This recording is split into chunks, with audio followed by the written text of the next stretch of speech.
thirsty.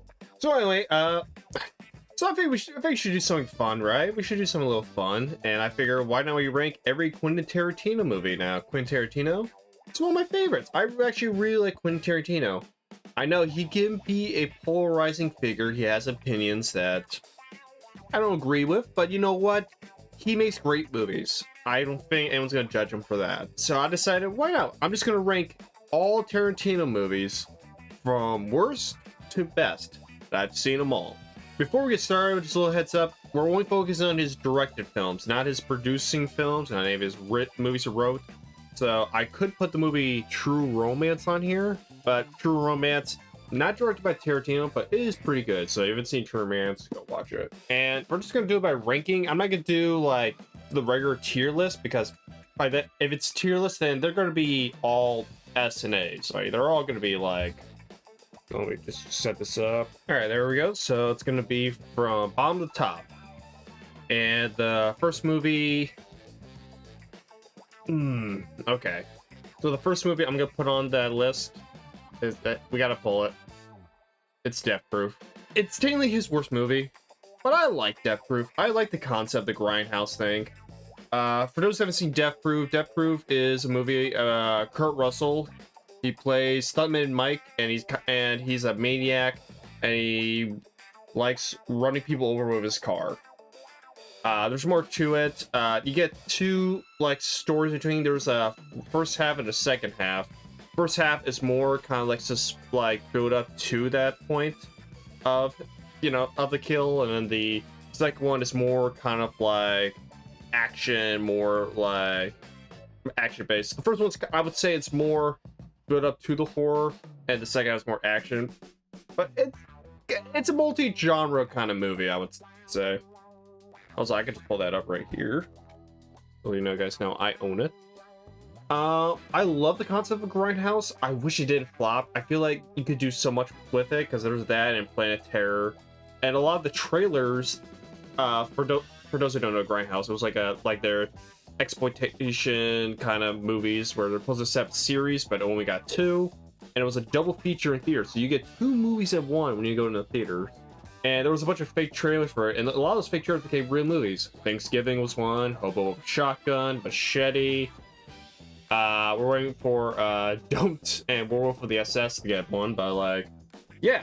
But I enjoyed the movie for what it is. I mean, there's a lot of subparts of it. This is the extended cut of the movie. The original Grindhouse version, I think, was 90 minutes. I could be wrong, but this one extends it a lot more.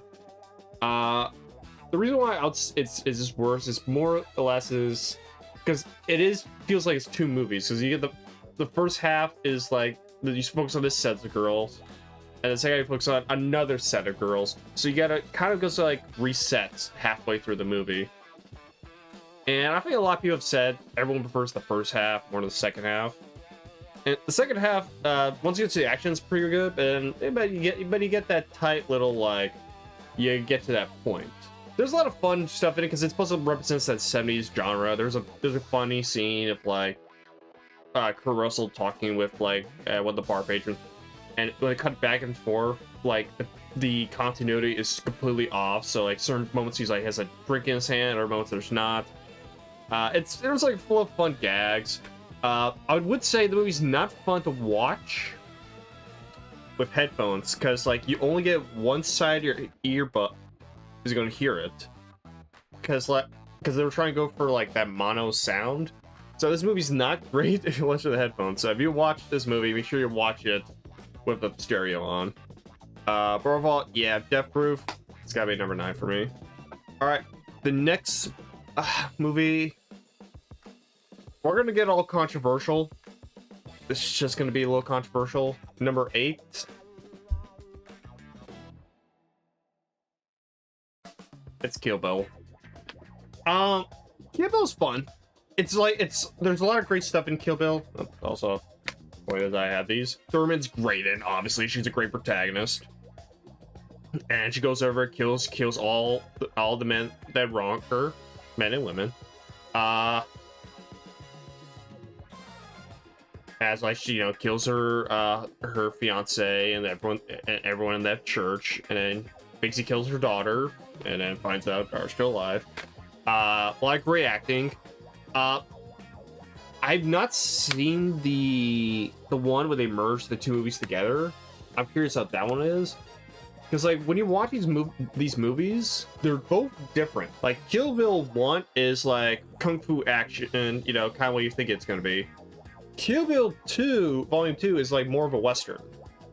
It feels more, like, Western-based. So, it's up to you which one you prefer. And if I'm ranking these separately, I would actually put, like, Kill Bill 1 as the worst compared to Death Proof, in my opinion. There's not really a lot of things to get attached to, I think, with Kill Bill 1. There's a lot of cool stuff. There's a lot of cool stuff in it. There's the fun anime sequence. There's the great fight at the end. But I like Kill Bill Volume 2 way more because there's a lot more character, I feel, with the second one. There's a lot more like stuff you can get into. Like this one, like they're both great. Like again, like all these movies are like up to like 9 out of 10s. Like they're all both like 9 out of 10s. Maybe close to 10s. Like, but I'm just judging them by critique by the levels. Is that I totally prefer this over that. I don't know if it's an unpopular opinion or not.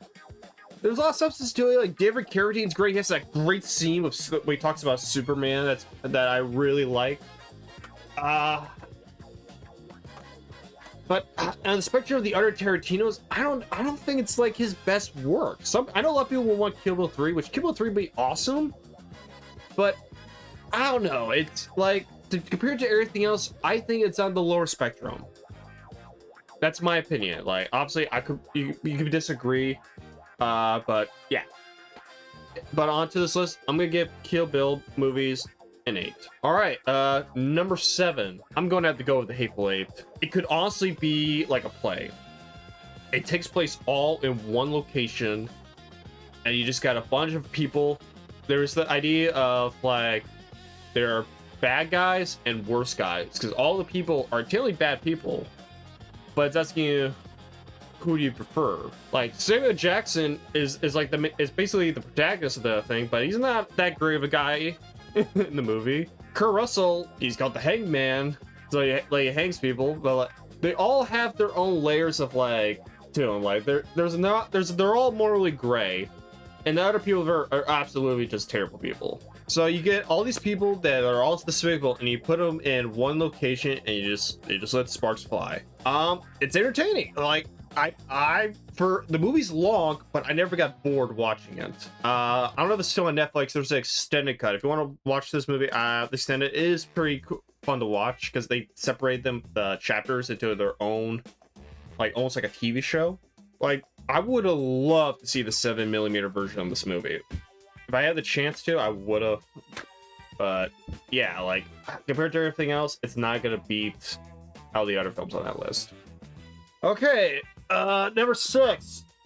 Oh man. Oh boy. Okay. All right. Number 6. I'm picking Once Upon a Time in Hollywood. This one is more laid back like movies. Like the entire like era, like the 60s, is just like its own character. There's like multiple things going on in the movie. You get the 2 main characters. Well, technically 3. There's 3 main characters. You get Rick Dalton, you get Cliff Booth, and you get Sharon Tate. Sharon Tate's not that big of the great scheme, but it does come up to the later end of the movie because it sets up something where we think something's going to happen, but we get subverted immediately with the ending. It's great. I love it. This movie. I saw this in theaters, and I saw it twice. So I saw this movie theater twice. So that's how much I really liked it. But Leonardo DiCaprio's great in it. Brad Pitt, Cliff Booth is awesome, and they like that character so much that he's getting his own movie, I think, this year. So I can't wait to see that. I'm trying to think what else I can talk about. I think that and Death Proof were the only 2 movies that did not have Samuel Jackson in it, shockingly enough. Samuel Jackson is not in both of those movies, which is odd. You get the nice lot of the cool like soundtrack. It's like Tarantino with soundtracks. Like you can't go wrong with his music. Honestly, I should probably start writing scripts for these. Yeah, Once Upon a Time in Hollywood. It's really good. but it's not gonna make it to the top 5. That's all I can say. All right, number 5. I guess we're going controversial again. My number 5 is gonna be Inglourious Bastards. I know a lot of people love this movie. Some say it's their favorite of Tarantino. I remember when it first came out, and then I was kind of disappointed with it, to be honest. Because when you hear Quentin Tarantino doing a war movie, you're like, oh shit, this is gonna be insane. But it's not really. It's more like constraint. I mean, we do get stuff like on the field, but it's not like a normal kind of like World War II type movie. This one's kind of more like, you know, character based. There's a lot of jumping around with different perspectives. Like the opening of the movie is phenomenal with like Christoph Waltz. Like it's like it might have peaked right at the opening to me because it's just like too good. And then you get the stuff with the bastards and like the bear Jew scene. It gets to that portion where we cut to the Jewish girl and like the auditorium, and I don't know, that part just kind of slows things way down for me. Like that little portion, like when I watch it, it's like kind of when I watch this movie, I just go like, oh, okay, let's just get through this part. Because like later on, it gets like back to really good again once we got the bar scene, and we get this nice snappy dialogue, and then you know, sparks fly after that. They get to the mission where it falls flat immediately. and then we get the big explosion, and then we get the ending, and you know, I would have loved to see like Tarantino just straight up just war stuff. I don't know, like when I hear World War II Quentin Tarantino, I'm like, oh man, this is gonna be good, but it's like we don't get much of that. I mean, we do get like a film within a film showing like German soldiers like sniping dudes and all that. So I guess we get some of that, but like I don't know. It's still like, again, like big disclaimer, I like all these movies. I'm just critiquing it on like the hierarchy for this list. In my personal opinion, I'm gonna have to give Inglourious Bastards a 5. Like it's in the top 5. All right, number 4. Again, we're gonna go controversial again. Number 4, Pulp Fiction. Like the most cultural like film in the zeitgeist, like Tarantino's most famous movie. I'm putting it at number 4. Okay, I love this movie. Don't get it twisted. I really like this movie. I just like the other 3 a little more. Like Pulp Fiction is excellent. It's one of the greatest movies of all time. But is it like in my favorites of the other Tarantino stuff? Like it's up there. It's in the top 5. Like it's top 4 technically. It's in like number 4. So if it was a Mount Rushmore, it's on there. Okay, like I'm trying to think in my head, is there a flaw with Pulp Fiction? There might be some pacing issues, I would say. Once we get to the butch stuff, and if we cut to like the process of them cleaning the body, it kind of like feels like a massive slowdown to the movie. And then we get the great scene in the restaurant, but I don't know if like that makes it climactic, because the real climax would be the Bruce Willis like and the Zed stuff. But the movie's out of order, so like it's like a storytelling. I mean, it's obviously very good. Like the cast is phenomenal. Sam Jackson, whole beginning is the most quotable scene in film history. This is hard. We'll come back to it. For my number 3, I got Big Django Unchained. Like, this is what I feel like Tarantino, what I want Tarantino to do when he did World War II. Like, this is a Western, through and through, with blaxploitation. Like, this is what I expected Tarantino to do when it comes to World War II. Like, this, he makes a Western, and he makes a damn good one. Jamie Foxx is great, Christoph Waltz, Leonardo DiCaprio, Sam Jackson is fucking devious in this movie. There's humor. There's a lot of violence. It just works so well, and that's why it's got to be in the top 3. Like, this is what I want Tarantino to do, man. Number 2, Jackie Brown. I love Jackie Brown. This is his most underrated movie he's ever made. What I like about Jackie Brown is one of his like most down to earth realism movies. As in, like, it's his least violent. Like everyone is just middle age, and it's just like I feel like it's the one that takes the most serious to him. There's more realism, I feel, watching Jackie Brown compared to his other movies. Like Pam Grier is awesome in this movie. Like Sam Jackson's got a funny facial, got some funny hair on him. Oh man, I just love this freaking movie. It's so good. It is so good. And a lot of people are gonna say this is a weaker movie. A lot of people say this is his weakest film. No, Jackie Brown is awesome. It's one where Tarantino takes things back and just tells a story. and the violence it does have is like not exploitative. It's more like it shows like more like ground to it. So many good scenes, like the Chris Tucker scene with him in the truck is just like, and then like Sam Jackson's just driving the vehicle and the music plays and the music just stops and it goes, opens his trunk, shoots Chris Tucker, gets back in the car, and the music starts playing again. That gives me chills. Man, or the scene with where it cuts back to like the store and it shows like different POVs, and then we get to like Robert De Niro, like cuts at the in the parking lot, and he goes like, just don't say another word again, all right? And it's like, I'm sorry, and then he just shoots her immediately, like, and it's like off-screen death. Like, you don't see her getting shot. You just like shows him pulling the gun. We don't see the body. Like, oh man, this is such good shit. Like, oh man. All right, Jackie Brown, number 2. Alrighty, and number 1, by process of elimination, it's Reservoir Dogs. This is just, and if you know me, Reservoir Dogs isn't just like my favorite Tarantino movie. It's like my favorite movie of all time. Like, Reservoir Dogs is bitchin', man. God, man. I can gush about this fucking movie forever. Like, I love this movie. This is the movie that wants me, gets me to become a filmmaker. Like, this is his first movie and it still hasn't been topped. Like, it's a heist movie where we don't even see the heist. We only see the before and after. And it's all talking about who's the rat. And you're trying to figure out who's the rat. And watching the movie multiple times, I can see all the foreshadowings. He literally spells it out to you from the start and tells you everything you need to know about the movie. And oh man. And honestly, I'm looking at this list, like Pulp Fiction, I love Pulp Fiction, but Reservoir Dogs, come on. It's an all-timer movie. I can make a whole essay about this movie, but like, for the spacious of time, I'm putting Reservoir Dogs at number 1. It's like, they're hard. This is a very hard thing to come up with, because all these movies are great.